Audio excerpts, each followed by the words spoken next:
Alright, well, welcome to what is going to be one of my first videos here. So what I've got here is something that we all really need to talk about because this thing, the HG P-408, is so much fucking fun, I can't even get over it. So what I'm going to do is I'm going to go over just some of the features on this and just kind of explain why I'm so excited about this. There's plenty of videos on this thing already. Just wait until the end. I'll have something special to show you guys. So that's what we got. We got the HG P-408. This is the Humvee. Obviously, it's the military-style Humvee. They make a few other models. They're all really cool. This one is probably my favorite just because I love these vehicles IRL. They are just badass fucking trucks. So, what makes this thing so special, you're probably wondering? Well, a lot of things. This is not like a lot of other crawlers that you get out there. A lot of the ones that you'll buy, you know, your Traxxas's, your Red Cats, your Takeyamas, they don't always have full bodies like this does. It's special in the fact that it's very to scale. A lot of the things about this model are very, they're accurate. So, that makes it really special, I think. And it's got a full interior. The body isn't just some floppy body that you can pull off. It's actually attached to the frame here. So that's really cool. I'll get underneath there. Sorry it's so dirty. I just got back from running it outside in the mud. So I couldn't wait to make this video. So I just decided, fuck it. I'm gonna do it now. I'll clean it off when I'm done. So, what makes this thing cool? I think the coolest thing about this, like I just said before, is all the little features that you get, like the door handles, like the trunk, like this little hatch, these little latches. All that stuff really makes it kind of come to life. So I'll just run through them one at a time and just kind of explain what makes this thing so cool. The first thing that we've got here are these door handles. Maybe they're a little stuck from the mud here, but you actually have to flip those up to access the cabin. I got a piece of something in there. We got like leather seats, or not leather. We have some sort of non-plastic material here. It feels like a rubber of some kind. So that's just a cool little effect. And if I hold this up, you can kind of see in there, it has a full interior. So you've got your seats, you've got, this is where the transmission is in the real vehicle, underneath there. There's a couple little things in there. You got like your different displays and your odometer and your different controls in there. Back seats, same thing, you know, just another seat. That's just super cool that these things have to actually be lifted up to open the doors.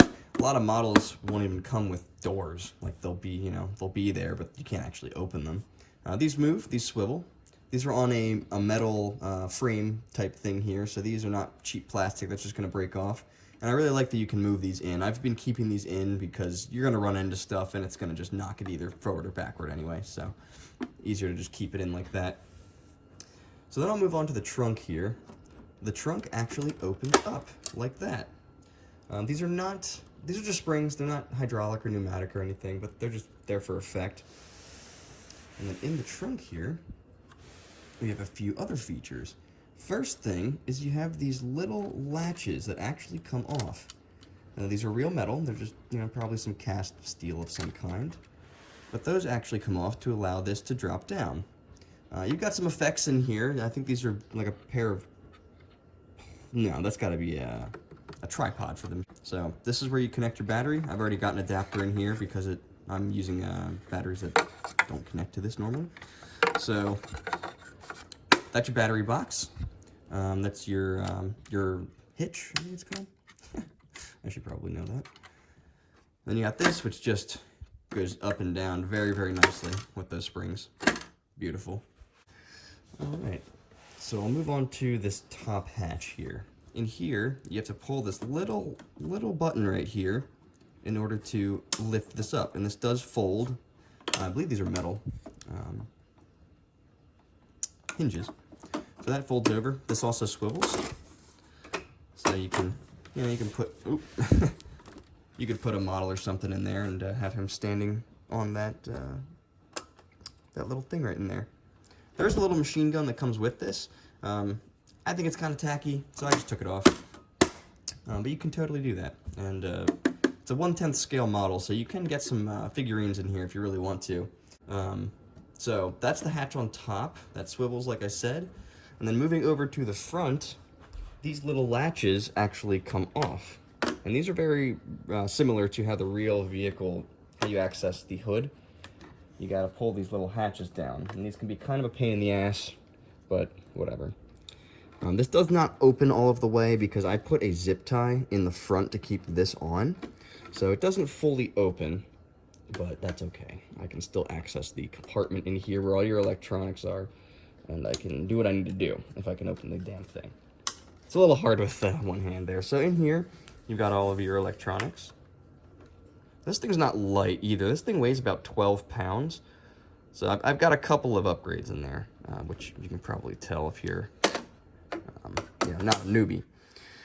So that's the undercarriage, or that's the under the hood stuff. There's nothing too crazy going on there. You've just got this, plastic body type thing just for looks. But underneath there is where all of your electronics are. I'm not going to take this thing apart during this video. I've already done that enough times, and it's a pain in the ass. Because you can't just take this body off. You can't just pull the body off and replace things.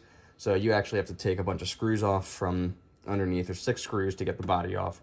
That sort of comes off, and then you can access your electronics. You can upgrade some stuff if you so choose. So what I've done to this is I've put new tires on it with some new wheels, and I've also put the Traxxas 400 ounce servo for the steering. I replaced that because this thing, it was dying out of the box, the one that it comes with, the stock one. So I said, screw it, and I just bought a new one already, and I just put it in there and just whatever. So that works great. This is not the most capable crawler that you're ever gonna see. It's more of a scale vehicle for looks.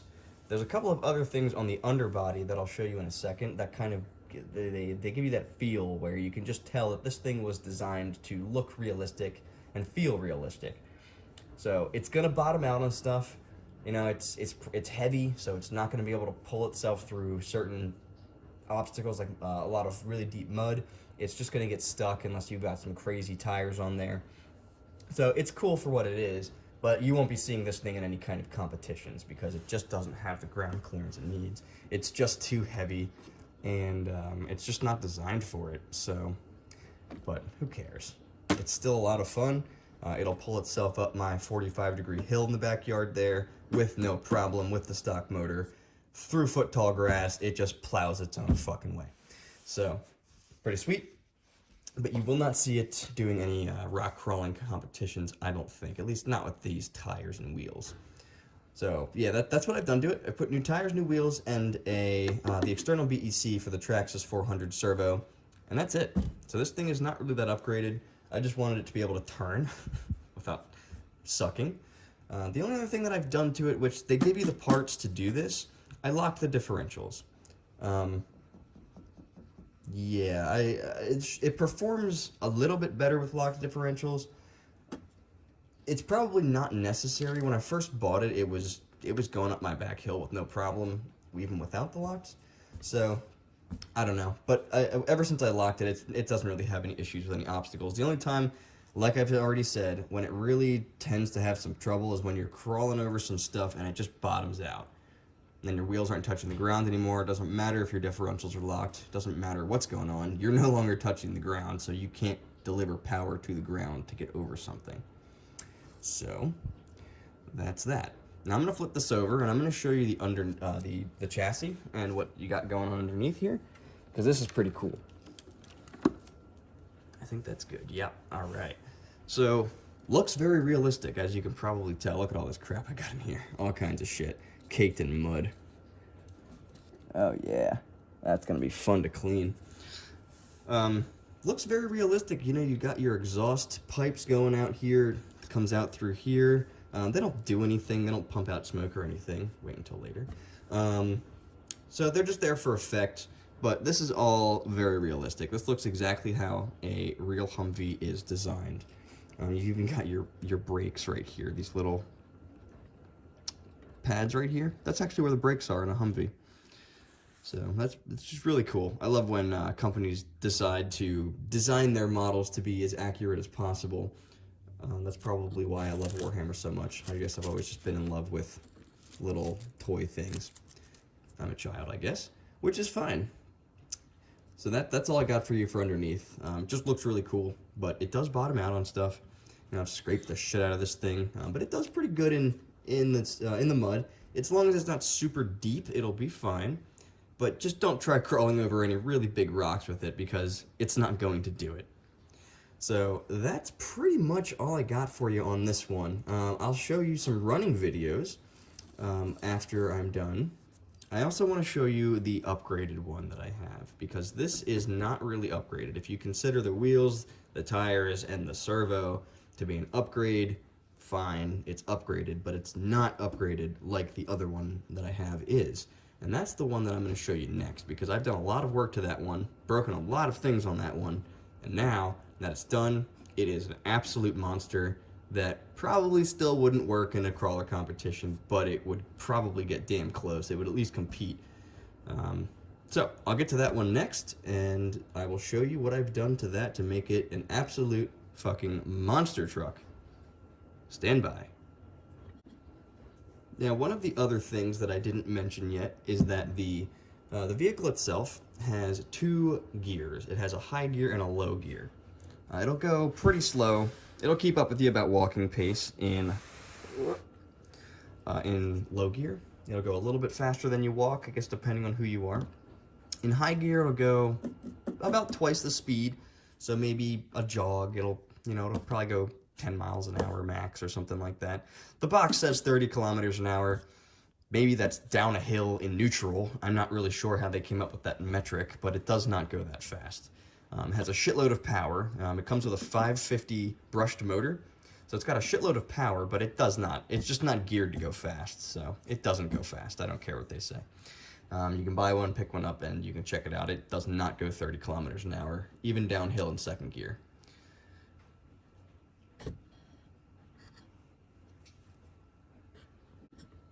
It just occurred to me that I didn't actually tell you guys what wheels and tires I put on this thing.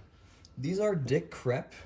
They're Dick Crep. That's who makes it. I'd have to look at they're